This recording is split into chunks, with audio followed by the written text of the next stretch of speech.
So if you clicked on this video, I probably don't need to explain to you who modern Sonic is, right? I'm sure you have a basic understanding of this design of the character, yet I still feel compelled, maybe just as a formality, to at least give you a bit of a history of the modern Sonic design. And yes, I said modern, because as we all know, Sonic had a little bit of a change in look, where his eyes went from green to black, he got a little shorter and cuter, and his games focused up and got their act together to create an excellent title, tightly focused on momentum-based high-speed platforming. Now, believe it or not, this current Sonic design has been used before. Yeah, before this lanky green-eyed monstrosity, they actually had Sonic games on this thing called the Sega Genesis, named as such because it was found in the Garden of Eden. It's that old. It's kind of like Trix cereal, where they originally were spheres before they were turned into a bunch of fruit shapes, only to later be turned back into balls. Same idea. Alright, while I don't drink, here's a fun drinking game for any who can partake. Go down to the comments and take a drink every time you find a comment from somebody trying to correct that obvious set of jokes I just made. Of course, this is not modern Sonic. This is. And if you don't know me, hi, I'm Nick, welcome. And I have made it very, very clear I am a fan of Sonic the Hedgehog on this channel. Specifically the classic games so far, and more specifically Sonic 3 and Knuckles, the greatest game with the dumbest name. And because of this, you could safely assume that I favored those games over the others. While that is true, I can't honestly say I always prefer the classic Sonic design over the modern. I mean, have you seen my console collection? Do you really think I was bothered that much by his eye color? While I did go over why Sonic's original design works so well in my first ever video, I've been jonesing to break down this version of Sonic. And I know a lot of you have been jonesing for me to talk about more modern Sonic games in general, so while I still have the Saturn games to go over and Chaotix and plenty of other classic stuff, I figured I'd at least throw you a bone and get this off my chest at the same time. So, today, for his birthday, I'd like to go over the how and why this Sonic went through such a drastic transition, and how it's not actually that much of a transition, and at the same time it is, but, you know, we'll get into it. And to the uninitiated, you might be wondering, what's the big deal? These designs are so similar, they might as well just be slapped onto a Spot the Difference challenge on the back of a diner's kids meal, just call it a day. But these subtle changes do matter, quite a lot. And as we'll find out, they might have actually been necessary, because this has been the default design for a grand majority of the series' entire existence. Once 1998 hit, this was Sonic. That is, at least until Sonic Generations, where they firmly established a modern design and a classic design, and then Sonic Forces established them as entirely separate characters. But even with these two distinct designs, you'll still have fans arguing over the variations of game models, art styles, and action figure accessories. And hey, look, I'm sure you spent a long time on that tier list, and we're all so proud of you, but when I say modern, you know what I mean. Spare me the semantics. And with all that said, let me immediately be a hypocrite and talk about all the variations between the classic Sonic designs back in the day. See, as much as I love the original Sonic design, it was quite a process to get here. And even when they dropped the rabbits, fangs, and busty girlfriends, that process never really stopped. Sega's communication between their Japan, Europe, and American teams was notoriously miserable. While the idea of building the Sonic brand in a way that would make sense for the cultures of those respective regions was novel, it also led to a lot of inconsistencies, a lot of which they're still trying to recover from today. Fans like to rag on Greg Martin's covers of the original Genesis games for that infamous thin mohawk of quills, but I mean, can you really blame the guy for landing on that look? It's clearly based around the game's sprites, not the Japanese art. Sonic's head looks round, the shading on the quills makes them look flat. He's got long, pointy shoes. It's not like Sega was correcting anything. If anything, Sega of America intentionally made him look a little more punk rock.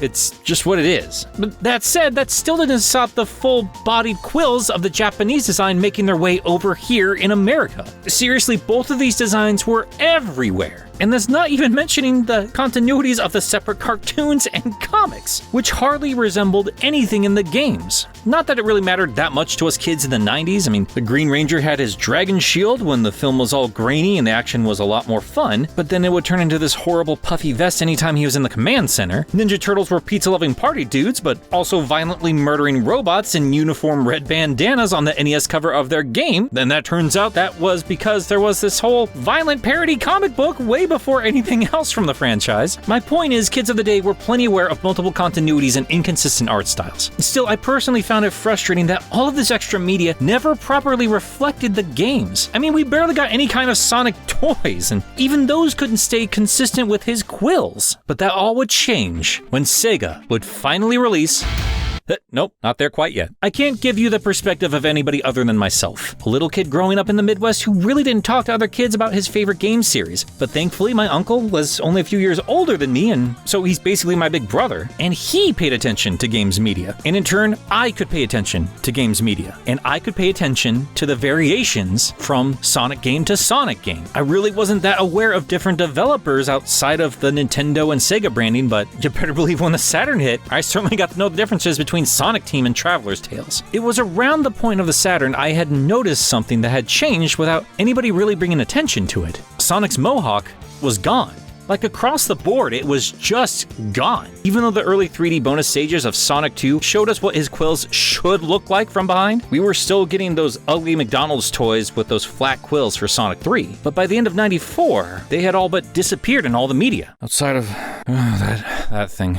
I mean, you look at the comics and suddenly he's got full 3D quills. And the next Sonic toy I saw, which were pretty rare back then, was this goofy Hot Wheels set. And I remember being dumbfounded to finally have a little figure with the proper hairstyle. He just looks so much better like this. And I can't help but feel like the Saturn era of games was where we first started seeing all these styles converge and fall more in line with the original Japanese design. And seriously, just look at this art for Sonic 3D Blast. Clearly, this was a sign of things to come. And at this point, real quick, I need to jump in here and tell you that I'm recording this portion unscripted, and after I'd edited everything else in this video, to tell you the importance of due diligence when doing your research. Because I was just going to blindly assume this artwork I just showed you was done by the artist we're going to be talking about here in just a second. The same artist who designed the original modern Sonic. I just assumed it was the same artist because this design is so clearly similar to the Sonic Adventure art, but it's also drastically different from some other official Sonic art from the other artist. So I did a quick peek, and sure enough, the Sonic I'm showing you here is from a largely overlooked artist. And I found this article on fanbyte.com, and I highly recommend you guys go check this out. I'll leave a link in the description here. But believe it or not, this image I'm showing you here is for the cover of a Sega Saturn magazine, made by one Satoshi Okano. He was brought onto Sega in '96, and he actually helped come up with the name Sonic Jam. And this artwork of his actually inspired Yuji Naka himself to do another contest to figure out the new design for Sonic in his new Dreamcast game. Very similar to how they first created Sonic to begin with. His art inspired that, and Satoshi was one of 4 artists who put down some art for Sonic Adventure. He actually had to go against the original guy who created Sonic, and, well, the guy who would go on to create modern Sonic. And that kind of sucks. This guy clearly helped inspire the final design, and he ended up losing. This guy is so horribly overlooked, to the point where I almost completely missed him. And if I had known this prior to making this video, I would have spent far more time talking about him and his contribution to this design. But I still couldn't just let this go unsaid. It's so incredibly important for what we are talking about today. And if I wanted to give you a fun little history lesson in the modern Sonic design, it would have been horribly embarrassing to leave this guy out. So go check out his work, go check out the article, and let's get back to the video. Just as America was finally getting it together in terms of getting Sonic's look right, the 90s were coming to a close, and Sonic was finally ready to show off what he could do in 3D.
This alone is all you really need to understand why the modern Sonic design worked. But hey, we still have a video to make, so let's break this down. A lot of this information comes from the Sonic art book, so if you have not read that for yourself, I highly recommend it. This was an awesome read. I told you all that preamble to give you a better understanding of what it was like for me as a Sonic fan throughout all of the 90s. While Sonic's modern design might have been a drastic change for a lot of us, if you'd been paying close enough attention, you could see that it was always leading to this point. Yuji Uekawa took over as character designer during the Saturn era, and as you can see, his art style evolved through those games. He had a pretty good handle on Sonic and what made that character work, and that's what makes his take on the character work. He understood the iconic elements of the classic design, the mono eye, the unmistakable silhouette of the quills, and the blue fur, and he doesn't shy away from those elements. He actually brings more emphasis to them. Movie Bob called Sonic a punk rock Mickey Mouse, and that's a great description for classic Sonic.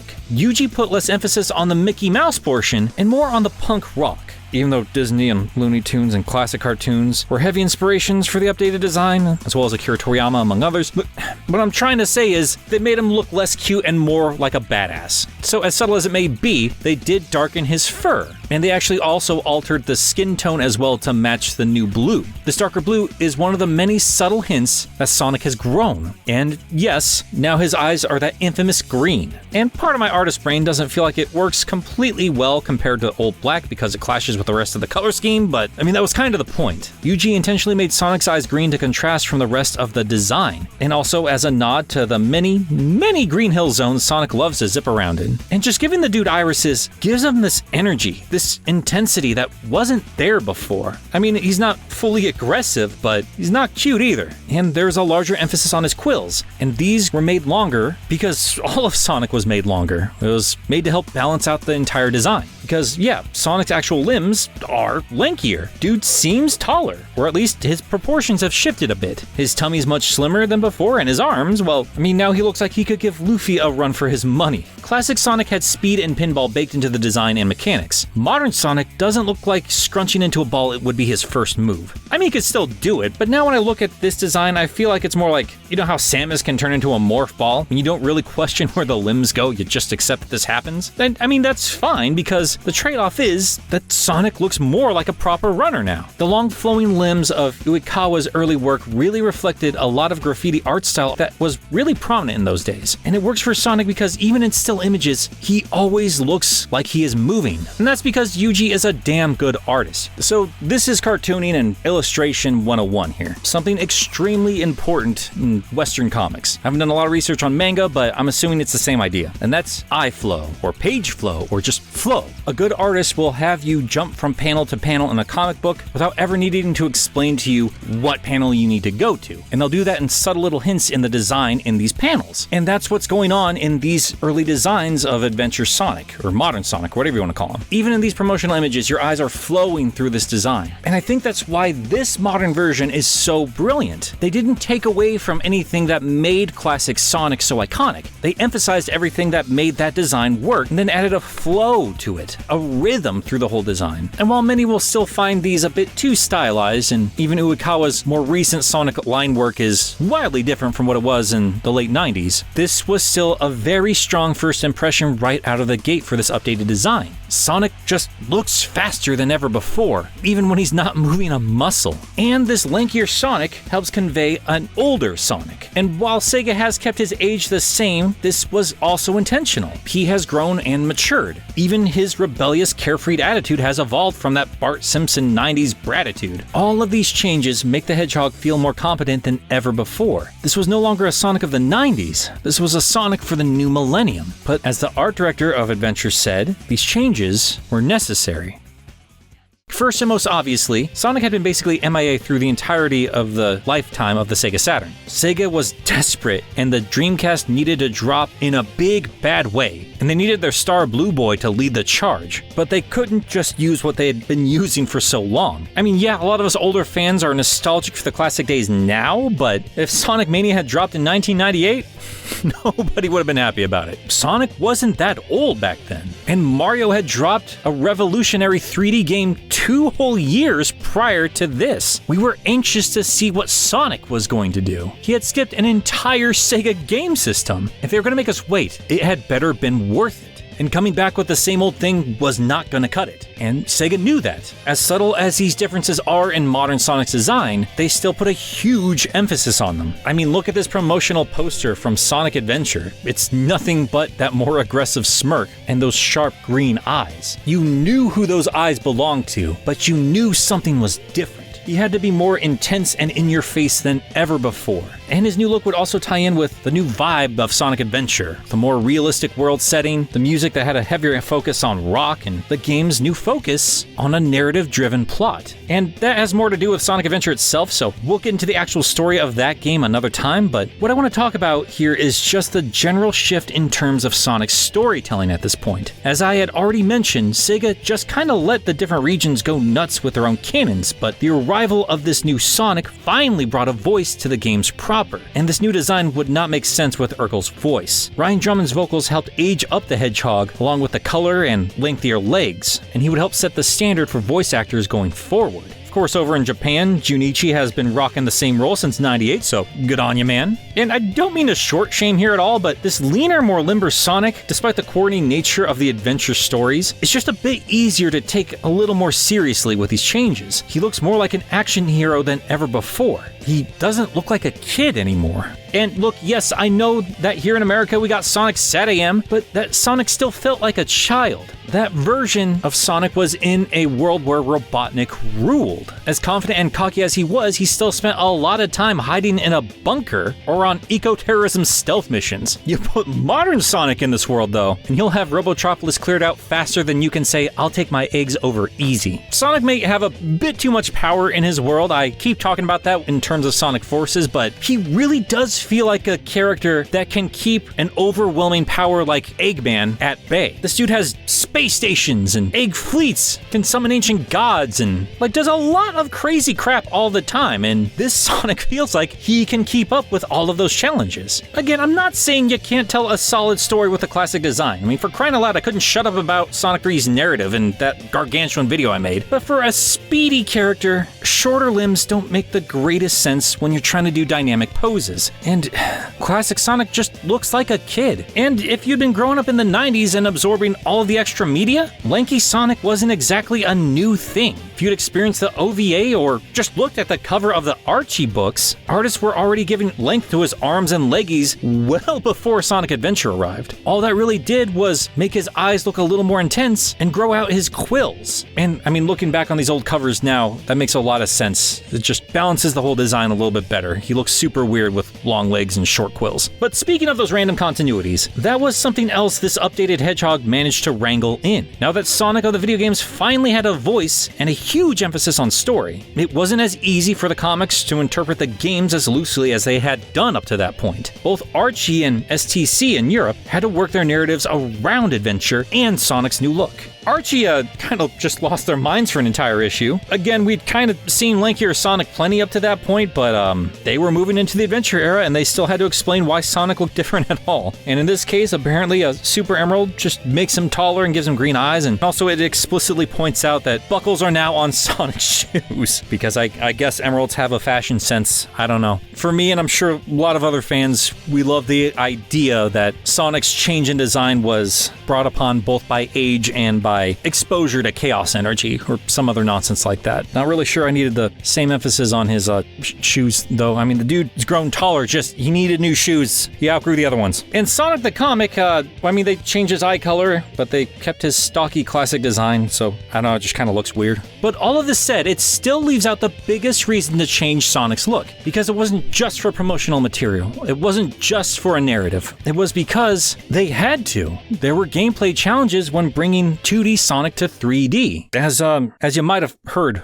before, they flat out said it was essential to change Sonic's look. Again, the Sonic art book really broke down a lot of what I'm explaining to you, and I'm actually just going to pull a quote from the art director who described a couple of instances about simple issues of bringing the classic character design into the 3D world. Quote, "For instance, the third-person camera would follow Sonic from behind from a certain height to give the player an idea of the area in front of him. But when we used our existing character models, which were very short in size, Sonic's head suddenly looked so big that you did not really see anything below. His body was obscured, and you could hardly see his arms and feet. To us, it was clear we needed to change Sonic's basic design, make him taller, and change his head-to-body proportions." And then they go on to explain some other little challenges, like having to fill in the blanks that you could have skipped past in the 16-bit days. We were long past the era of Greg Martin's interpretations of the sprites. This was the new standard for Sonic, building off the brilliant basis of what came before, and serving as inspiration for future spin-off designs. I know not everyone back then was as welcoming of these changes as I was, and to this day we still have people arguing over which of these is the true Sonic, but to those folks I'd like to ask, which of these is the true Link? How many of you first jumped into this series with the adult version of this character? Because he didn't start off as an adult in the games. He was a kid originally, and strangely enough, Link first saw this transition from child to adult the same year modern Sonic made his first appearance, and also the same year that Godzilla got a tummy tuck. So, I guess 98 was a very transitional year for everybody. I mean, seriously, maybe it was just the right time and right place for me, but I was growing up, and very clearly the game industry was growing up too. The 3D era was this awkward transitional stage, and characters had to change along with it. But even if you think of Toon Link or Kid Link first, or you still prefer classic Sonic, that's fine. They're all still here. They're all still valid. And what's amazing is you still know who this character is despite the differences. And they still work despite the shoddy games we get on occasion or radical changes in game design. And in terms of modern Sonic, despite having to overcome the many technical challenges of the Dreamcast days, or having less of an emphasis on the more serious stories once we hit the 2010s, this is still Sonic's current design. And I completely understand the frustration many fans have these days when they compare his more modern games to what he used to be in the adventure era. This Sonic was custom designed for everything going on in those games, and they have made a lasting impression that helped bring in a brand new generation of Sonic fans after the many, many failings of Sega as a console creator. This was the Sonic that was introduced to the world outside of Sega. This was the Sonic that grabbed the attention of a whole new generation of kids. This is the Sonic that helped save the franchise, that probably helped save Sega in general. But even if Sonic isn't the exact same character he was back in Adventure 1 and 2, I'm glad this look is still here. And if I had any real issues with what it looks like today, I'd say that the in-game character model just looks a bit too stiff for how fluid this design originally was. I'd like to see more emphasis on those old-school flowing movements that were going on in those promotional materials. We are well past the days of the challenges of early 3D. I mean, that's ultimately my frustration in terms of modern Sonic design, both with the character and the games in general. I don't feel like Sonic Team has taken full advantage of everything they can do with this design. I mean, they get close, and all these years later, Adventure was pushing it hard for its day, and those games still have a lot of lessons worth remembering.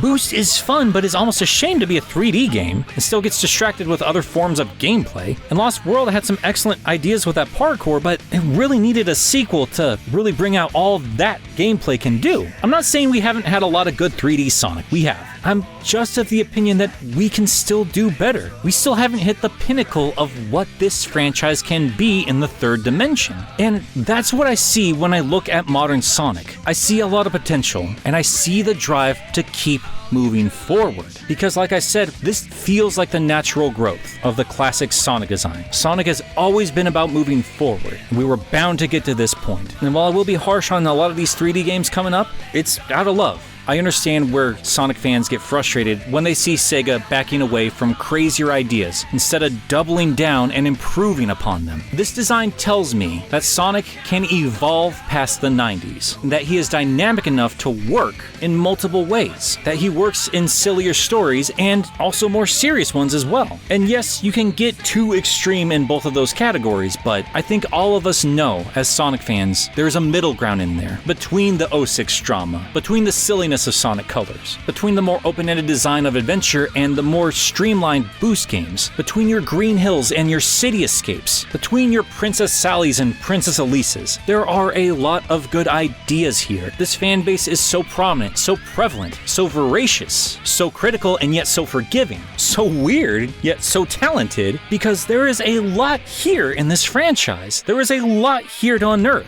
And if we'd stopped at the 90s, hell, if we'd stopped in the early 2000s, we wouldn't get where we need to get to with this series. And I want to see where this goes going forward. And as many jokes as I make about people getting all up in arms about the lack of Sonic news whenever we're in a bit of a drought, it is a miracle we still get Sonic games, that he still remains relevant enough to have this strong of a fan base. There are a lot of Sonic games I flat out do not like, but that cocky little smirk of his always tells me, don't worry about it, we'll get it right next time. And even if they don't, you know what? They always throw us enough amazing stuff in between all the weird ideas that I'm pretty okay with it. Be it classic Sonic, be it modern Sonic, this character means a lot to us for a lot of reasons. And while I have my preferences on gameplay designs and mechanics, I certainly wouldn't be a fan if I hated the modern Sonic design. It's been around as long as it has been because it just works.